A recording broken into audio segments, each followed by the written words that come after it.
माँ कहती थी, माता बिनु आदर कौन करे, वर्षा बिनु सागर कौन भरे। माँ की यह कहावत अब तो सत्य प्रतीत होती है, क्योंकि वास्तव में माँ के बिना मायका ही नहीं होता है। यह बात रमा को बहुत जल्द ही समझ में आ गई थी। रमा अपनी ससुराल से जब दोबारा अपनी माँ के ना रहने पर मायके आई तो सारा माहौल ही बदल गया था। माँ की तेरहवीं के बाद घर की दिनचर्या ही बदल गई थी। भाई भाभी छोटे भाई और पिता को छोड़कर अलग हो गए। उसके पिता और छोटा भाई घर का काम भी करते और अपनी खेती बाड़ी भी करते। जब दोनों बाप बेटा घर से बाहर काम करने चले जाते तो भाभी घर की चीज़ों को उठा ले जाती। यह सब सुनकर रमा को बहुत दुख हुआ। रमा सारी बात अपने पति को बताई। पति ने पहले तो समझाया, लेकिन जब रमा बार बार आग्रह करने लगी तो उसके पति ने कहा कि ठीक है, कुछ दिन रहकर पिताजी की देखभाल कर लो। रमा को भी कुछ संतुष्टि हुई। उसने अपने पति को बार बार धन्यवाद दिया। उसके पति ने कहा, धन्यवाद देने की कोई आवश्यकता नहीं है, मुझे भी कुछ काम से बाहर जाना है, सो तुम पिताजी के पास रुक जाओ और मैं जाकर अपना काम भी कर लूँगा। इस प्रकार रमा अपने छोटे भाई और पिताजी के पास रहने लगी। रमा के आ जाने से उसके पिता और छोटा भाई बहुत खुश थे, लेकिन रमा को माँ की कमी बहुत खल रही थी। अब उसे कोई प्यार देने वाला नहीं था। माँ के मरते ही सब कुछ खत्म हो गया। उसने कभी भी नहीं सोचा था कि माँ की वह हथेली होती है जो अपनी पांचों उंगलियों की मुट्ठी बनाने में सक्षम होती है। जब कभी रमा की माँ उसे समझाती कि बेटा, नारी में वो शक्ति होती है कि वो चाहे तो परिवार को समेट कर रखे और ना चाहे तो सब कुछ बिखेर दे, तब रमा मुस्कुरा कर कहती, माँ ऐसे कैसे हो सकता है, हम अकेले कैसे किसी को समेट कर रख सकते हैं। माँ, यह तो तुम ही कर सकती हो। आज माँ के न रहने पर पता चला कि वास्तव में परिवार को समेट कर रखना बहुत मुश्किल है। पहले जो भाई इतना प्रेम करता था, अब वही सीधे मुंह बात नहीं करता है। आखिर ऐसा क्या हो गया है? क्या माँ के जाते ही भाई के सारे संस्कार खत्म हो गए? हर पल उसे माँ की याद सताती रहती, लेकिन अपना सब कुछ भूलकर वो पिता का ध्यान देने लगी, क्योंकि पिता सारे गम अपने अंदर छुपाकर रमा और छोटे बेटे का ध्यान रखते थे। ऐसे ही समय बीतता गया। अब पिताजी भी काफी सुधर गए और छोटा भाई भी संभल गया था। एक दिन रमा के पति आए और उसे साथ ले गए, लेकिन अब की बार रमा ने पिता से वादा किया कि मैं कुछ दिन ससुराल रहकर फिर आ जाऊंगी। इस प्रकार जब तक आप लोगों का जीवन सही ढंग से सुधर नहीं जाता, मैं आती रहूंगी।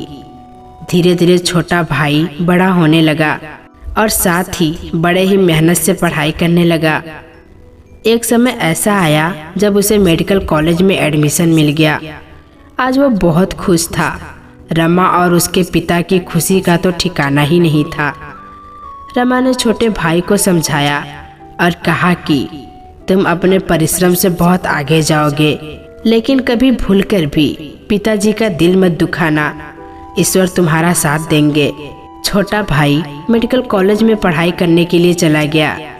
अब उसके पिताजी घर पर अकेले रह गए, लेकिन रमा बराबर पिताजी का ध्यान देती रही। एक समय ऐसा आया जब छोटा भाई डॉक्टर बन गया। वो अपने गांव आया, पिताजी का चरण स्पर्श करके बहुत सारी बातें की और पिताजी से कहा कि आप बहुत दिन तक कष्ट झेले हैं। माँ के ना रहने पर आप और दीदी ने पूरी कोशिश की है कि हमें माँ की कमी ना महसूस हो, लेकिन माँ तो माँ होती है, उसकी कमी कोई पूरा नहीं कर सकता। दीदी को भी मैंने छुपकर रोते देखा है, आपको भी हमने रोते देखा है। आप सभी ने अपनी पीड़ा छुपाकर हमें आगे बढ़ने के लिए प्रेरित किया है और आपके आशीर्वाद से मैं डॉक्टर भी बन गया। बस कुछ समय का और इंतजार है। जैसे ही हमारी नियुक्ति हो जाएगी, मैं आपको अपने साथ अपने पास रखूंगा। अब आपको इतनी मेहनत नहीं करनी पड़ेगी। सभी लोग बहुत खुश हुए। अगल बगल के लोग भी मिलने के लिए आए। 1 सप्ताह के अंदर ही उसका प्रमाण पत्र आ गया। उसने कहा, पिताजी मैं जा रहा हूँ, लेकिन जल्द ही वापस आऊँगा, आप अपना ध्यान दीजिएगा। रमा ने भाई को तिलक लगाकर भेज दिया। उन सबकी आंखों में आंसू थे। धीरे धीरे 6 महीने बीत गए। इस बीच वो बराबर अपने पिता व बहन से बात करता रहा। एक दिन बिना किसी को बताए ही वो घर पर आ गया। जैसे ही वो घर के सामने पहुंचा तो देखा कि घर के बाहर काफी भीड़ लगी थी। वो सबको हटाता हुआ जब अंदर गया तो देखा कि पिताजी एक तरफ लहूलुहान पड़े हुए थे और बहन जल्दी जल्दी पिता को पट्टी बांध रही थी। पूछने पर मालूम हुआ कि बड़ी भाभी ने धक्का दे दिया, जिसकी वजह से पिताजी गिर गए। आज पहली बार इतने क्रोध में था कि वो अपना आपा खो बैठा और जाकर सबके सामने अपने भाभी को खींच कर ले आया और पूछा कि आपने इन्हें धक्का क्यों दिया, आपकी क्या दुश्मनी है, आज आपने हद कर दी है। माँ के ना रहने पर आपने कभी ख्याल नहीं रखा, हमेशा परेशान किया है। आज मैं आपकी शिकायत थाने में करूँगा, क्योंकि प्रेम की बातें आप नहीं समझती हैं। आपकी एक एक हरकत को मैं अच्छी प्रकार से जानता हूँ।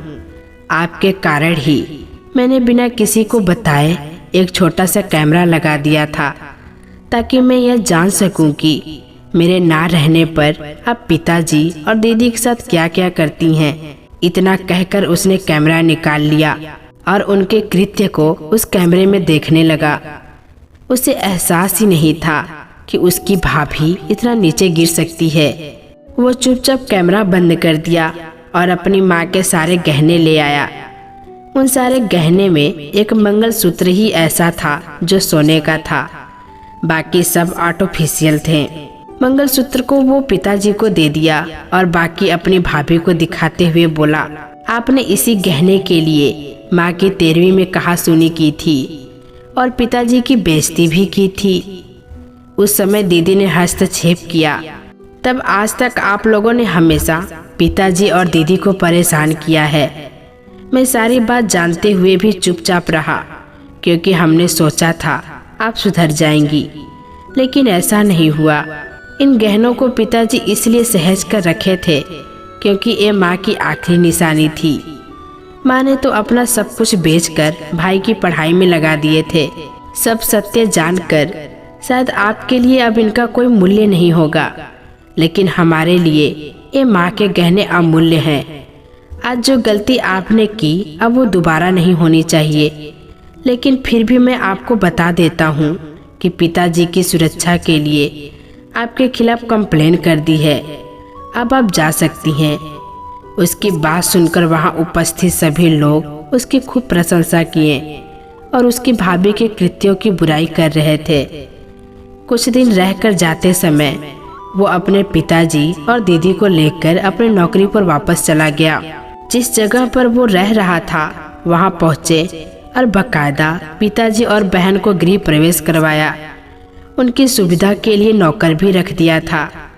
कुछ समय बाद एक अच्छी सी लड़की से उसकी शादी हुई। अपनी शादी में उसने एक शर्त रखी थी कि मैं उसी लड़की से अपनी शादी करूँगा जो मेरे पिताजी और बहन का ध्यान देगी। शादी के बाद कुछ दिन तक रहकर रमा ससुराल आ गई। अब वो निश्चिंत थी। वो कभी कभार घूमने के लिए आ जाती और फिर चली जाती। उसके पिताजी भी बहुत खुश थे। तो दोस्तों, कैसी लगी ये कहानी कमेंट बॉक्स में ज़रूर बताइएगा। फिर मिलेंगे दोस्तों अगली वीडियो के साथ। तब तक के लिए अपना ख्याल रखना।